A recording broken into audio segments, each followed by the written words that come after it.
I showed up to dinner with no panties and bad intentions. He called me out in front of everyone. I don't know what I was thinking, but I didn't expect to be caught, or to even allow a little flirting get out of hand. That little flirting has cost me my relationship, and I am in deep regret. To make things clearer, I had been dating my boyfriend for 2 years, and he wasn't exactly the best-looking guy. I mean, he wasn't tall or muscular or anything like that. He had zero charisma, like none at all. He couldn't charm people, and he didn't even try to dress well. His clothes were old and boring, like someone's grandpa might wear. And on top of that, he didn't have much money. He had a small job that paid just enough to get by. I don't even know why I started dating him. Maybe I just felt sorry for him, or maybe I thought I could change him into something better. I can't really remember now. I used to nag him all the time. Like every single day, I would tell him what was wrong with him. I told him to try harder at work, to get a better job, and to stop being so lazy. And when I said those things, I didn't say them in a nice way. I wasn't kind or patient. I was mean. I told him he needed to grow taller, like that's even something he could do. Now that I think about it, that was probably the worst thing I could have said to him. I don't even know why I said it. It's not like he could control his height, but I just felt so annoyed all the time. For 2 years, he stayed the same. He didn't get taller, obviously. He didn't get a better job either. He just stayed the same quiet, boring guy he had always been. But then one day, everything changed. He got a new job. And this wasn't just any job. It was a big, fancy job at some company I had never even heard of.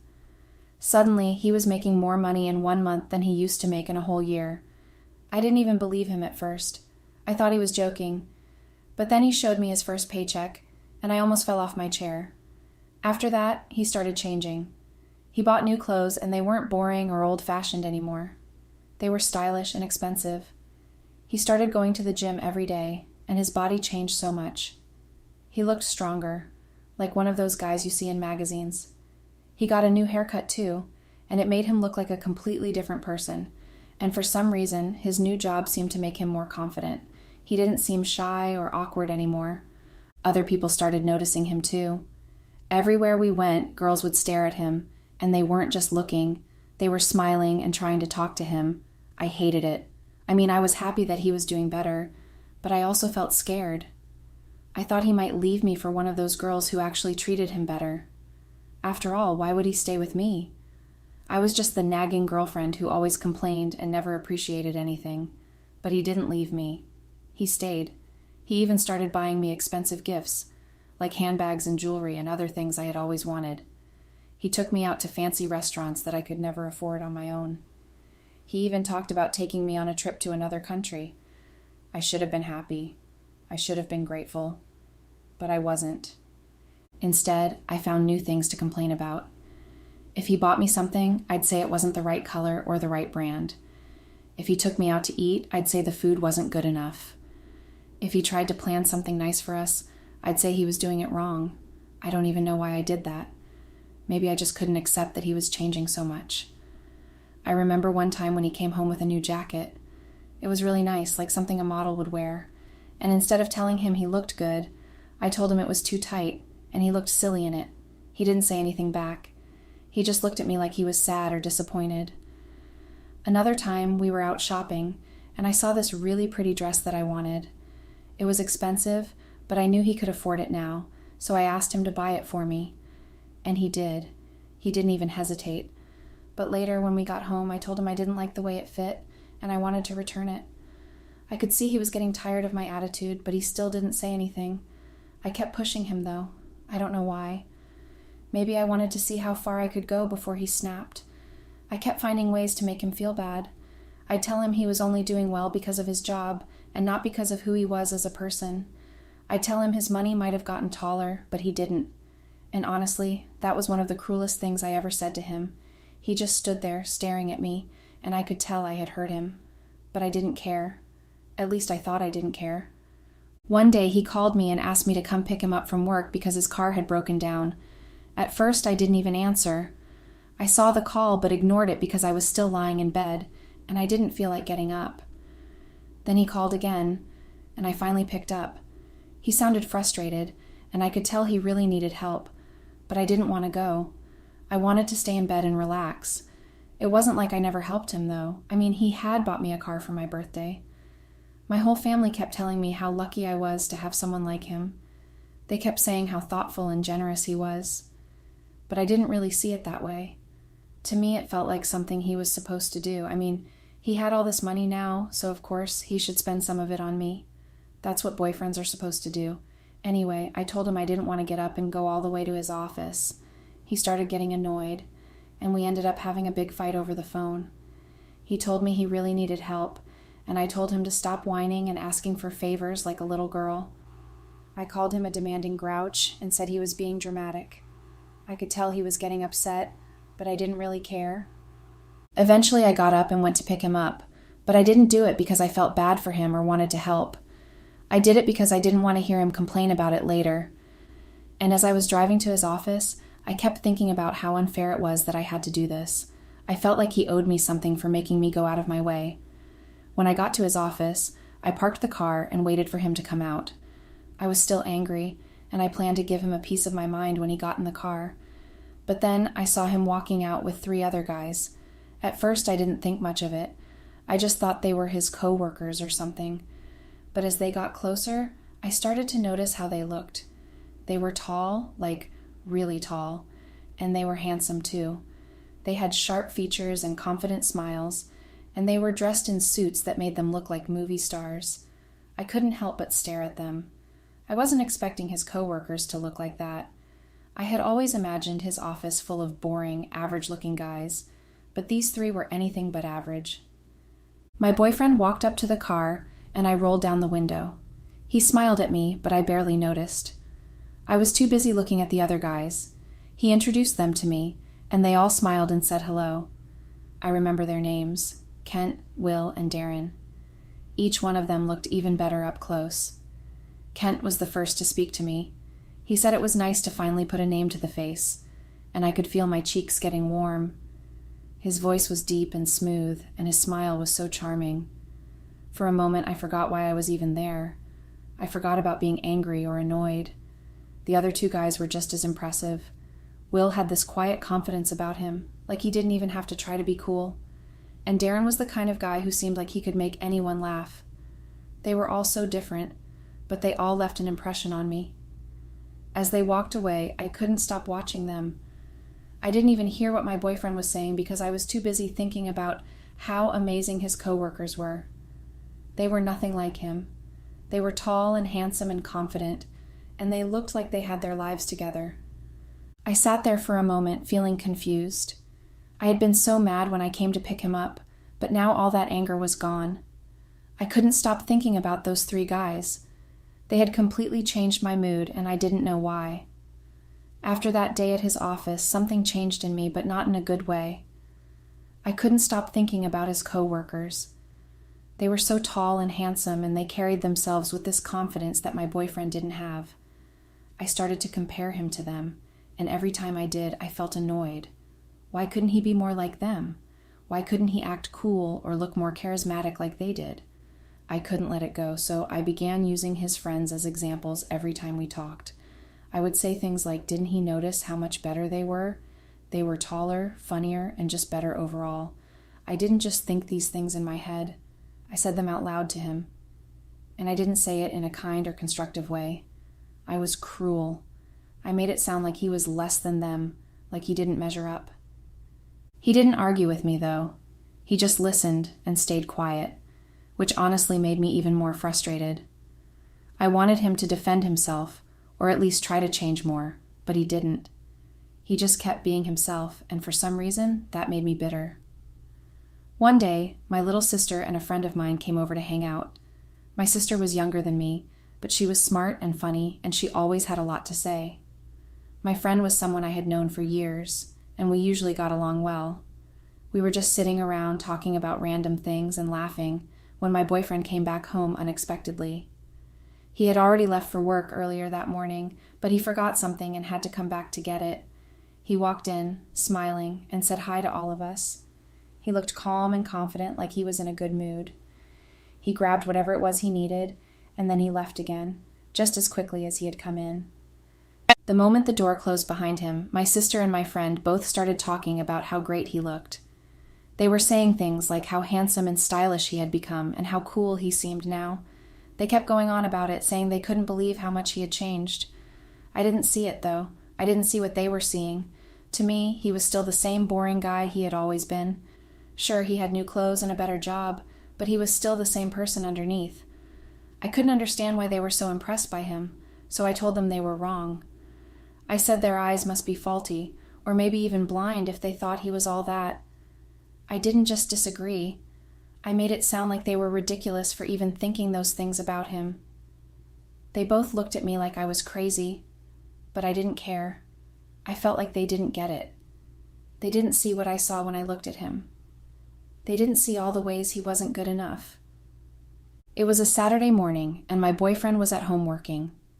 He had his laptop on the kitchen table and was typing away, focused on whatever he was doing. I didn't really care what it was. I just knew he was busy, which meant I didn't have to talk to him or deal with him much. I decided to go to the store to get some groceries, since the fridge was almost empty. I grabbed my keys and headed out without saying much to him. I wasn't really in the mood to have a long conversation or explain where I was going. He didn't even look up from his laptop when I left, so I didn't bother saying goodbye. When I got to the store, I wasn't in a rush. I walked down each aisle slowly, taking my time and picking up things we needed.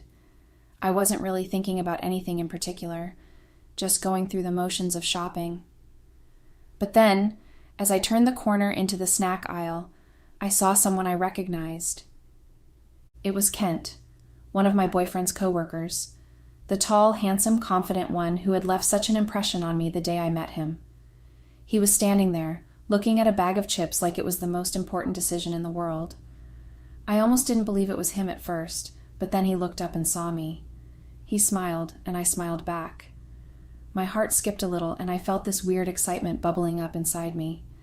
I hadn't expected to see him here, and I definitely wasn't prepared for how good he looked in his casual clothes. We started talking. I told him I was just shopping for groceries, and he said he was doing the same. His voice was just as smooth and charming as I remembered, and I found myself laughing at his jokes and smiling at everything he said. Then, out of nowhere, he offered to pay for the groceries I had picked up. I was surprised but also kind of flattered. I didn't need him to do that, but I wasn't about to say no either. So I let him pay. I felt a little guilty, but at the same time, it felt nice to have someone like him doing something for me. After we checked out, we walked out to the parking lot together. He asked which car was mine, and I pointed it out. We stood there by my car, just talking. The conversation flowed so easily, and there was this undeniable chemistry between us. I felt a little giddy, like a schoolgirl with a crush. He made me feel something I hadn't felt in a long time, and I didn't want the moment to end. I started flirting with him, throwing out little comments and jokes to see how he would react, and he flirted back. It felt like a game, but it was also thrilling. I didn't care that it was wrong. I didn't care that my boyfriend was sitting at home, working hard to provide for us. At that point, all I cared about was how Kent made me feel. Before we parted ways, we exchanged numbers. I didn't even think twice about it. It felt so natural, like it was the next logical step. I told myself it didn't mean anything, that it was just harmless fun, but deep down, I knew that wasn't true. As I drove home, I couldn't stop thinking about him. His smile, his voice, the way he made me feel. I felt a mix of excitement and guilt, but the excitement was stronger. I told myself I deserved to feel good, to have someone make me feel special. After that day at the store, things with Kent and me didn't just stop. We started chatting. At first, it was just small talk, little messages here and there about random things.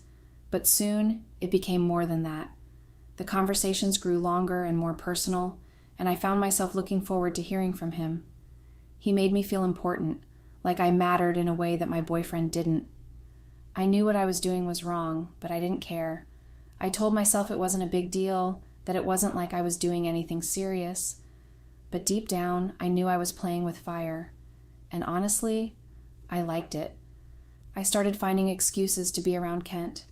My boyfriend didn't really like driving. He only did it because he had to. So, I began offering to drop him off at work and pick him up afterward. At first, he seemed surprised by my sudden kindness. I had never gone out of my way to do things like this for him before. But he didn't question it too much, and I didn't give him any reason to. In his eyes, I was improving.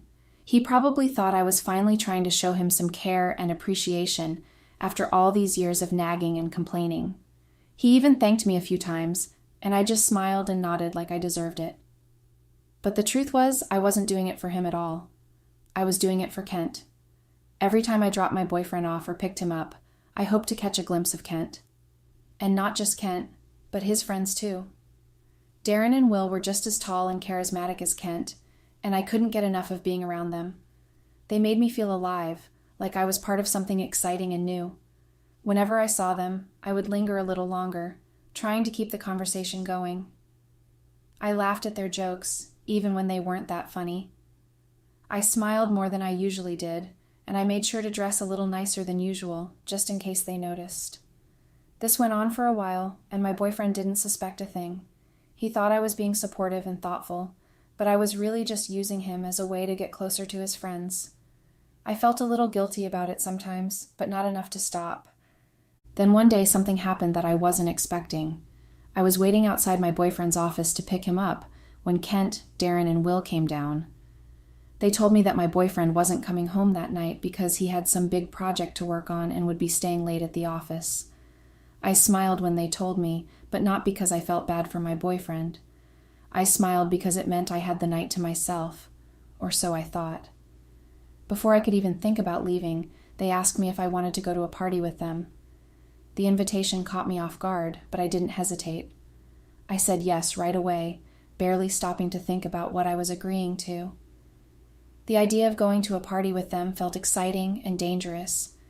It was like stepping into a world I didn't belong in, but one I desperately wanted to be a part of. I didn't know what was going to happen, but I didn't care. All I knew was that I wanted to go. It felt like the most exciting thing I had done in a long time, and honestly, I couldn't wait to get started. I told them I'd leave my car there so my boyfriend could use it whenever he was ready to leave work.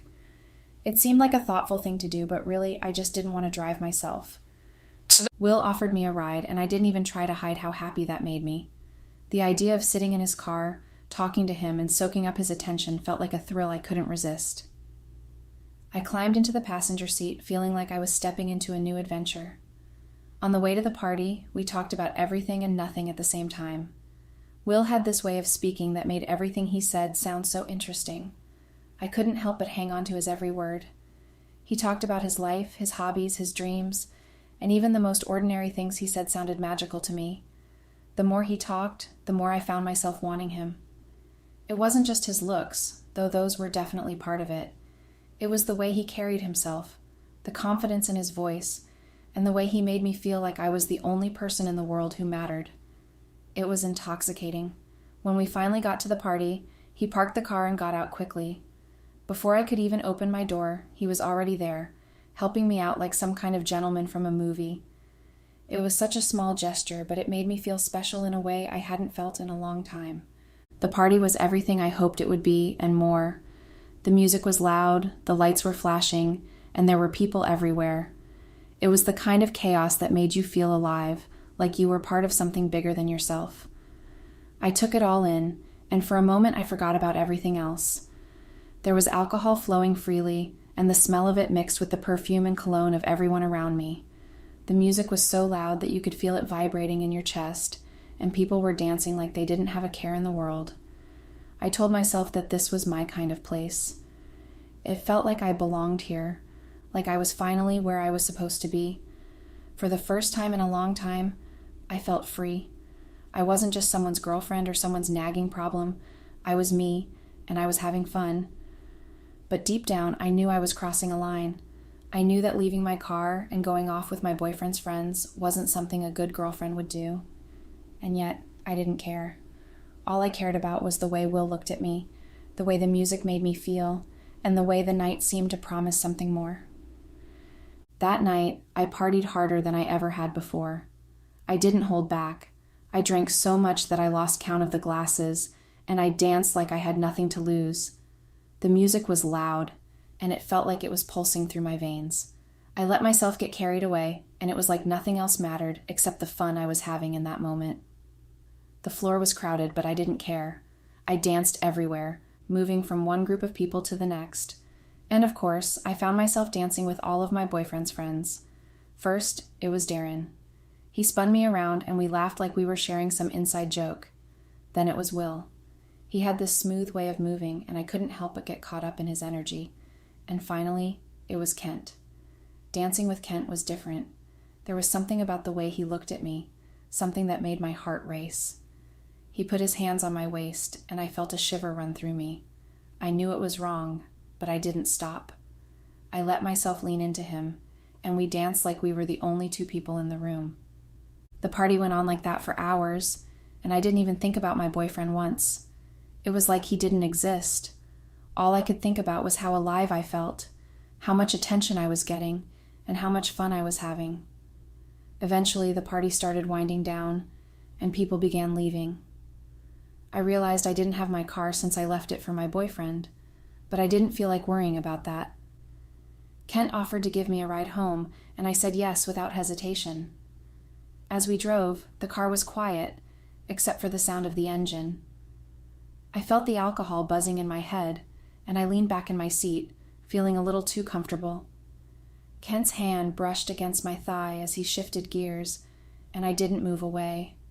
His hand stayed there, resting lightly on my leg, and I felt my heart start to race again. It was like all the rules had been thrown out the window, and I didn't care about the consequences. I told myself it didn't mean anything, but deep down, I knew that wasn't true. When we got to my house, Kent parked the car and turned to say goodbye. He leaned over and gave me a quick kiss on the cheek, and something inside me snapped. I turned my head and kissed him on the mouth instead. For a moment, he looked shocked, like he couldn't believe what had just happened. But then he smiled, and I could tell he liked it. He didn't say anything, but he told me he'd call me later before I got out of the car. I walked into my house, my heart pounding and my mind racing. I knew I had crossed a line that I could never uncross, but I didn't feel guilty. Instead, I felt excited. It was like I had unlocked something new, something dangerous and thrilling, and I didn't want it to end. The next morning, my boyfriend came home, looking tired but happy. I pretended like nothing had happened the night before. I smiled at him and asked if he was hungry, and he just shook his head. It was like he was in a good mood despite everything, but that didn't last long. He got quiet as he sat on the couch scrolling through his phone. I could feel his energy shift, and I knew something was up. Then he looked at me, and his face was serious. He asked me what I had been doing at the party. I froze for a moment, then played dumb. But he wasn't asking just to ask. He had proof. Someone had sent him videos of me dancing wildly, laughing too loudly, and acting like I didn't have a boyfriend at home.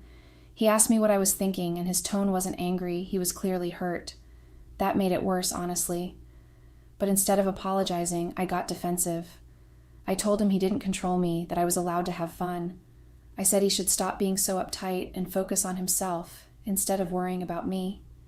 Then I walked away before he could say anything else. Later that day, I got a text from Kent. He asked if I had fun last night, and I felt a little thrill run through me. I told him I did, and that it was nice to see him and the others. Before I knew it, we were chatting nonstop. And it wasn't just Kent. Will was messaging me too. Our conversation started off harmless, but they quickly got wild. We talked about everything, and nothing was off limits. They made me laugh, and they made me feel good in a way my boyfriend didn't. It wasn't right, and I knew it wasn't right, but I didn't stop. I told myself it was just chatting, that it didn't mean anything, but deep down, I knew that wasn't true. One day, Kent messaged me and said they were having a company dinner. My boyfriend had mentioned it too and asked me to come with him, and I had agreed. But now, the idea of going had a whole new appeal. I wasn't going for my boyfriend. I was going to see Kent and Will. That same evening, while chatting online, Kent, Will, and I started playing Truth or Dare. It was just a silly game at first, something to pass the time, but it quickly turned into something else. Kent dared me to do small things, like send a funny selfie or tell him a secret. I played along because it was fun and exciting. Then I dared him to send me a picture of his browser history, just to mess with him. To my surprise, he actually did it. It was nothing special, but it made me laugh. I was starting to enjoy how bold and carefree our conversations had become. But then it was his turn to dare me. He told me to come to the company dinner without wearing any underwear. I stared at the message for a long time, my heart racing. I knew it was wrong, but the thought of doing something so daring and rebellious gave me a rush. The night of the company dinner finally came. I felt a mix of nerves and excitement as I got ready. I couldn't stop thinking about Kent's dare. It was risky and thrilling, and part of me wanted to back out, but another part of me craved the rush. In the end, I decided to do it. I convinced myself it was harmless fun, just something to make the night a little more exciting. My boyfriend and I were ready to go to the party. He seemed happy as we got into the car. He smiled and told me how much he appreciated me coming with him. I nodded, pretending to listen, but my mind was elsewhere. I was thinking about Kent and how he would react when he saw me. When we arrived at the restaurant, it was already packed. Everyone was dressed up and chatting, and the room buzzed with energy.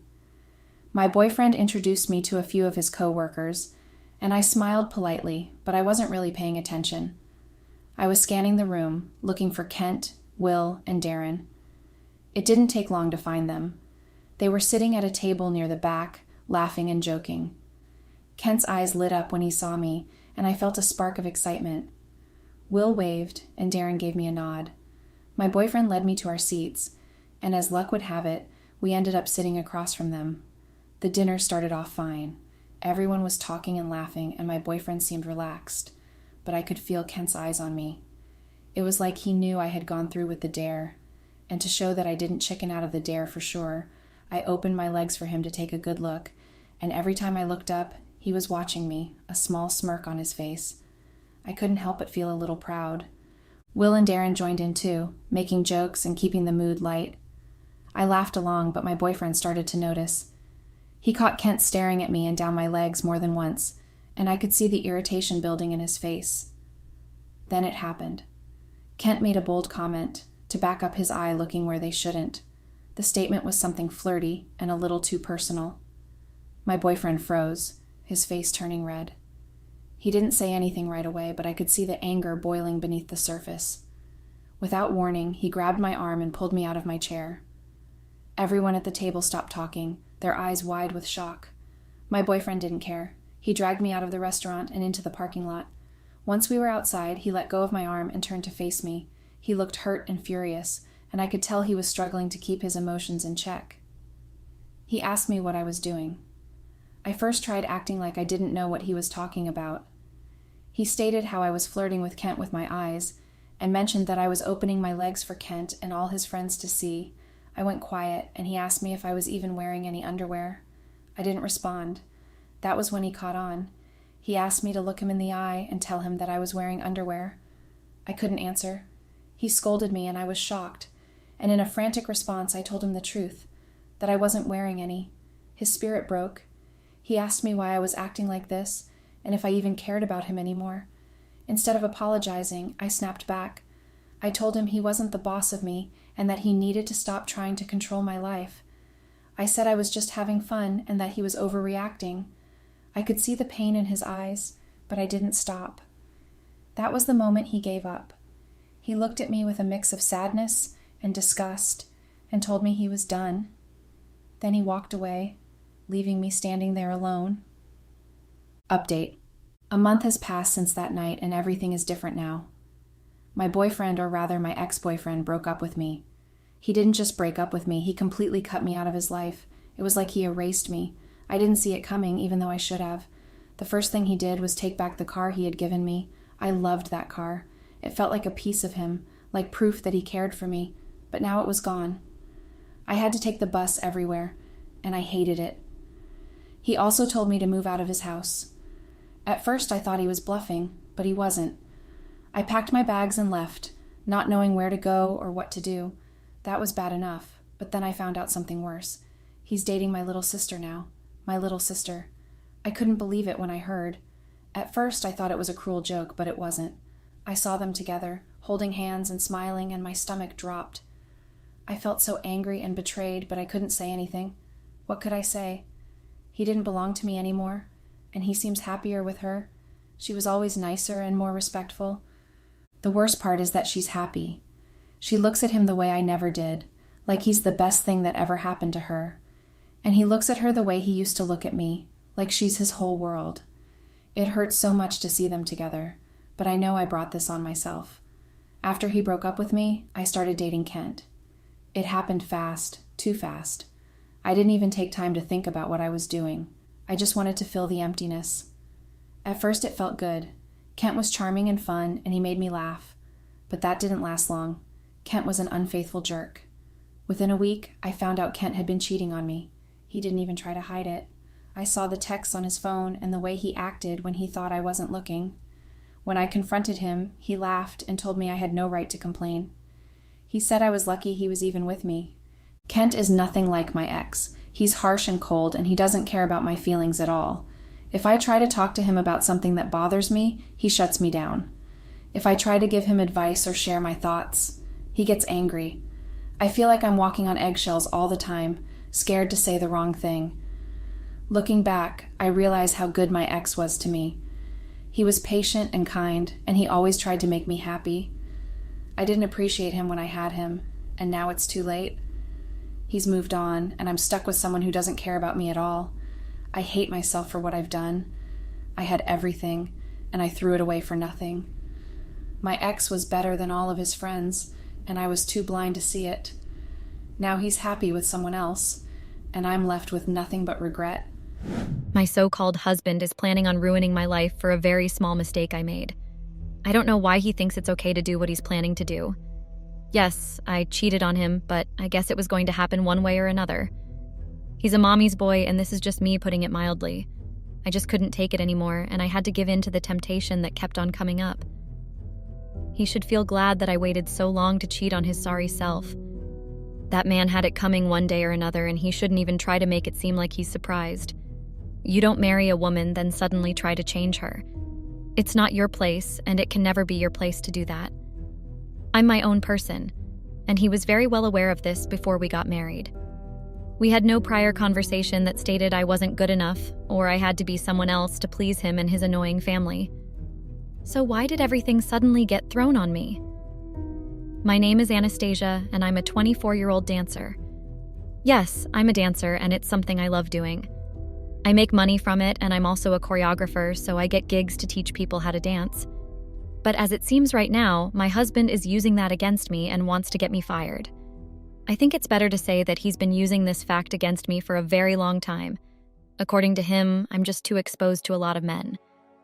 The name of my husband is Collins, and he's a 28-year-old banker. You guys see the difference, right?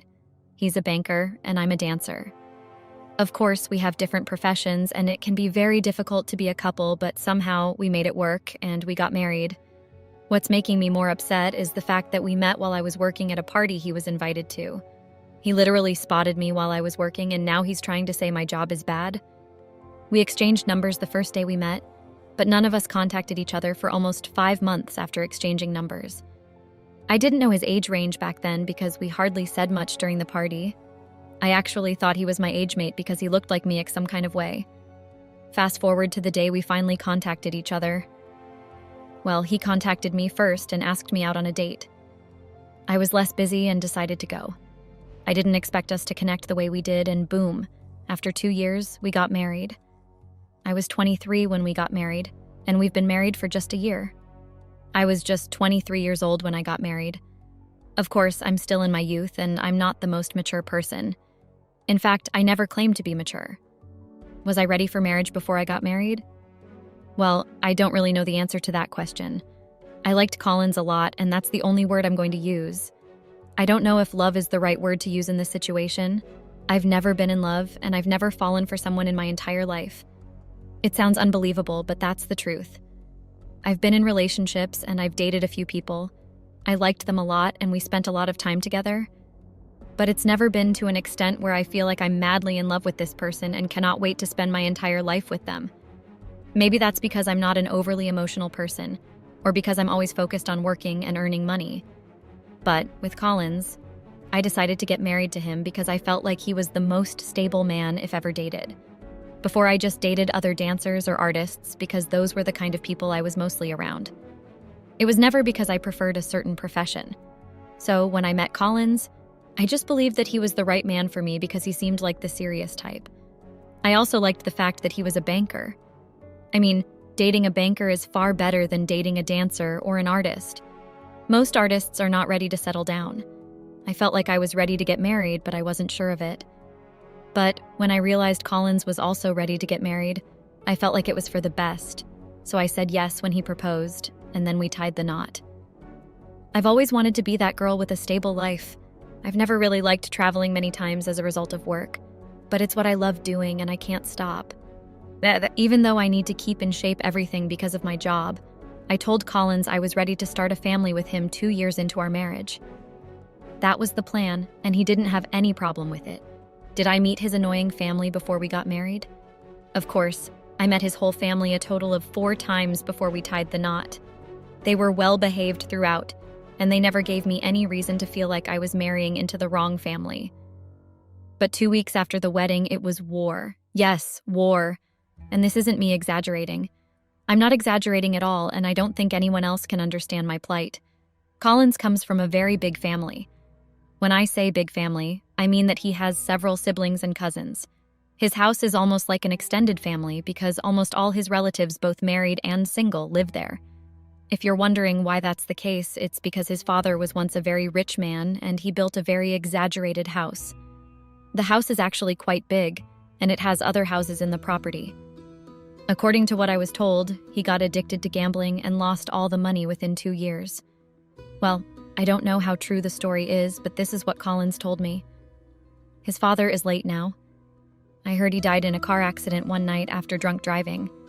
So, after his death, most family members decided it was a good idea to move into the house because they felt it was very big and it could save all of them the cost of rent. Now guys, I know you all are wondering how this has anything to do with the story, but trust me, it does. After the marriage, Collins asked me to follow him to his family house for their annual meeting, and I decided to follow him because, of course, I'm his wife and I should support him in situations like that. But I regretted the decision immediately when I got the family house, because I realized that they were just a big hurdle filled with bullies and people that talked down on other people just to make themselves feel better. I didn't get why everyone felt like it was right to comment on my body and tell me that I had to change. The fact that I was a dancer suddenly became a problem, and his mother made a very big fuss about it when I visited them during the annual meeting with Collins. She kept rubbing it in my face and telling me that dancing was not a real profession, and that I was just wasting my time and ruining my life because it was not a real profession, and it exposed me to a lot of unpalatable things. I had to ask her why my profession was suddenly a problem after the marriage, and why she didn't tell me everything before the marriage. That's when I discovered that Collins did not tell them I was a dancer before the marriage. He actually told them that I was a nurse and that I was a graduate of one big school like that. I was so surprised and angry that I didn't even know what to do with myself. I couldn't believe that Collins would lie about my profession and paint me out to be someone I was not. It was even more ridiculous that he had to hide my true profession from his family before they thought I was fit to be his wife. Another stupid thing is the fact that Collins was ashamed of telling his family that I was a dancer. I pulled him to decide and I asked him why he had to lie to his family and make it seem like I was a nurse when I was just a dancer. I'm a dancer and I'm proud of it. I've never been ashamed of what I do, and I don't think there's a reason for me to be ashamed of something that gives me money. I earned my satisfaction and I didn't beg from anyone or ask anyone to give me money. I would rather be a dancer than be roaming on the streets. The fact that his family thought they were better than me for some reason was just funny. They are the ones squatting with each other and living in a house that they didn't even build. They are basically jobless with nothing serious to do, and they are squatting together to save rent, yet they feel like they could dictate what profession I was into. If I had been getting judged by a multi-career family with several people in different fields that were actually successful in what they did and made a good living out of it, I would have actually felt bad. But I was getting judged by a family that couldn't even afford to stay on their own. What hurt me most was the fact that Collins just sat there and let them speak ill of me. So, when I call him foolish, don't judge me for it. Every decision he makes has to be dictated by his mother. If I knew I was getting married to a mummy's boy, I would have ran as far as my legs could carry me. He was so indecisive and quiet. I mean, how do you sit down in front of your family, then let them say whatever they want about your wife? How do you not say anything to defend her or make her feel better? It was like he made them believe I was a nurse so I wouldn't get quizzed by them and run away. Then, when he finally married me, he brought me to his house so they could charge me and make me get another job. I know some goody two-shoes women would try to tell me I should have just quit my job, but I'll say this ahead of time. I don't want any advice from those kinds of women because it just never makes sense. You met me as a dancer, then your entitled foolish self wants to change me after we tied the knot?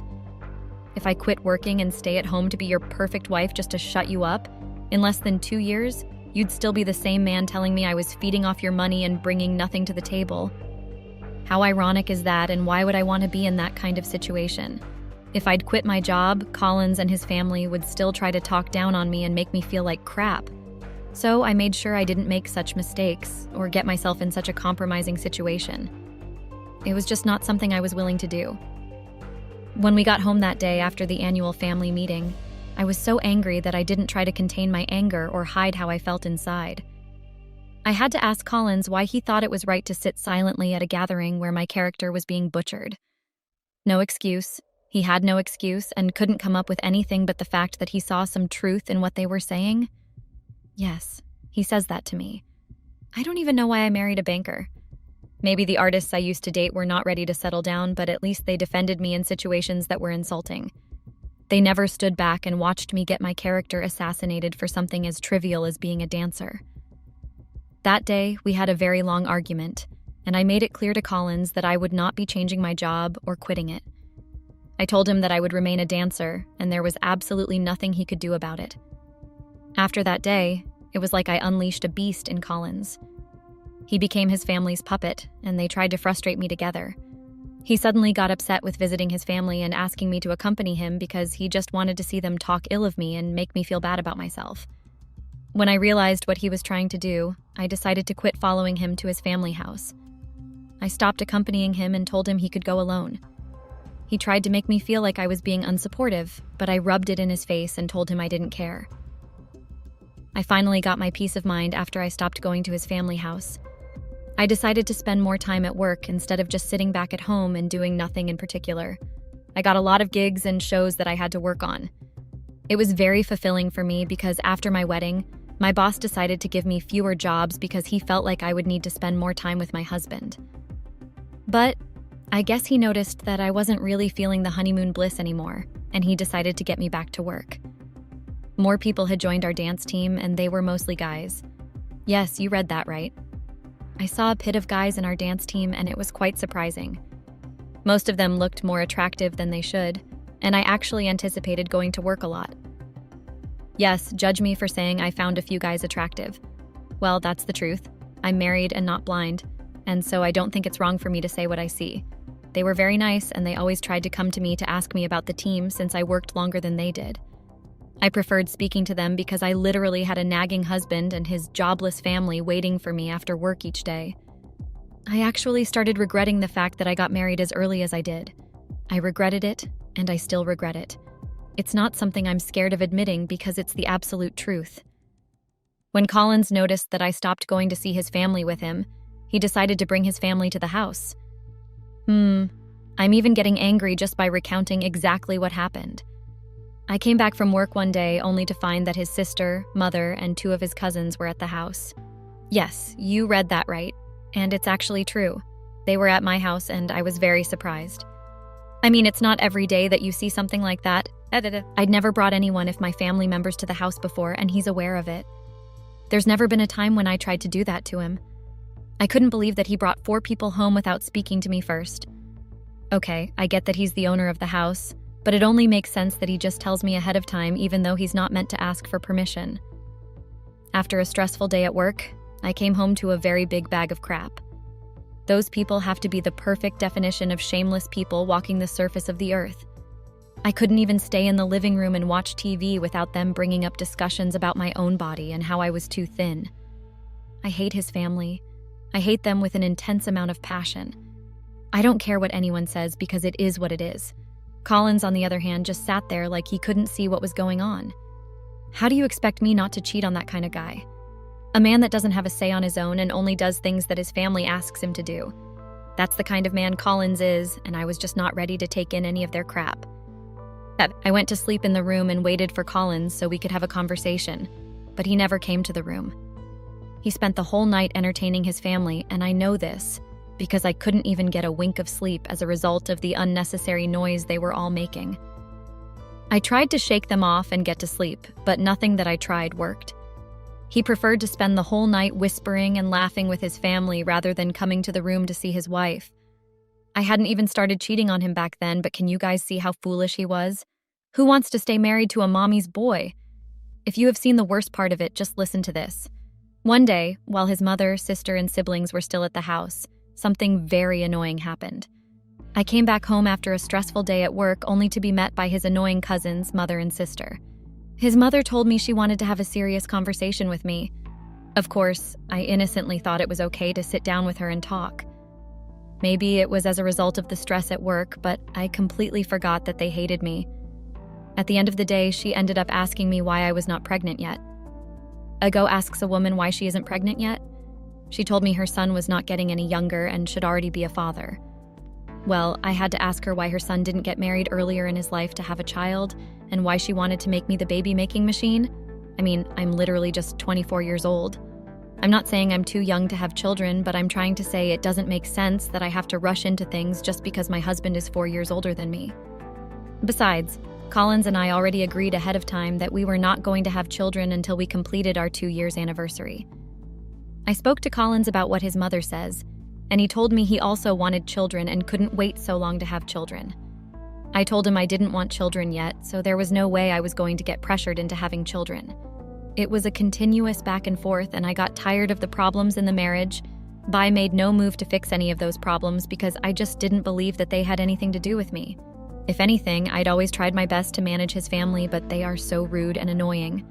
Collins is a whole different story, and I just got fed up. So what did I do? I cheated. Why? Because I wanted to, and because I felt like I was married to a baby. I was tired of the marriage, but didn't have the guts to ask for a divorce, because I didn't want to end up homeless yet. I wanted to keep working and earn enough money to get my own apartment. I had a lot saved up before, but after I got married to Collins, I spent recklessly because he's a banker and earned enough money. I wasn't paying rent like I did before, and I wasn't paying the bills, so I bought a lot of expensive things. I only started saving when I realized my marriage to Collins was headed for doom. So one of the guts in the dance team is my affair partner, and we hit things off after months of being friends. We slept together 2 nights after my 1-year wedding anniversary, and we have been together ever since. But I never thought Collins would end up finding out. Apparently, one of his nosy sisters decided to follow me to my dance studio, and she saw me kissing my affair partner outside the dance studio. My boss is aware of the relationship, but it's not his business, so he kept quiet. But Collins's nosy sister took a picture and sent it to Collins. I got home 2 days ago, and Collins decided to give me the scare of my life. The house was scattered and almost everything looked broken. He was so angry that he kept cursing and screaming all sorts of degrading words. I thought that would be all, but he sent me out of the house yesterday and burnt all my sneakers. He threw my things outside and locked me out. I'm staying at my affair partner's place now, but Collins is still after my peace. I heard from someone that he's planning to get me fired and humiliate me. I don't get why he even cares so much. He made the bed and I just slept on it. It's his fault as much as it's mine. But wanting to get me fired? It's just too much. Update. I'm now jobless, and it's all thanks to Collins. He wasn't joking when he promised to ruin my life. It's been 6 months, and I've witnessed hell, literally. Even after he sent me divorce papers 2 weeks later and I signed it, he made sure he got me fired. I never thought my boss would fire me, and I was so confident, but I don't know what deal Collins striked with him that made him fire me. I trusted my boss so much because I've worked with him for so long, and I still can't believe he fired me. Collins also hired some thugs to threaten my affair partner and tell him lies about me. He sent me out of the house 2 months after my divorce with Collins was finalized. I was living off the little I'd saved up and put all my hopes in getting spousal support. But I just discovered that I would not be getting any spousal support anytime soon. Apparently, our marriage was just 1 year, and I worked and earned enough to be independent and was not very reliant on him. My lawyer tried his best, but we had to settle for very little. Now, Collins has 6 months before he gets to pay me the little spousal support. I'm broke till then. Collins really did switch things up to ruin my life. The mommy's boy decided to teach me a lesson, and here I am, single and broke with no job. It definitely hurts.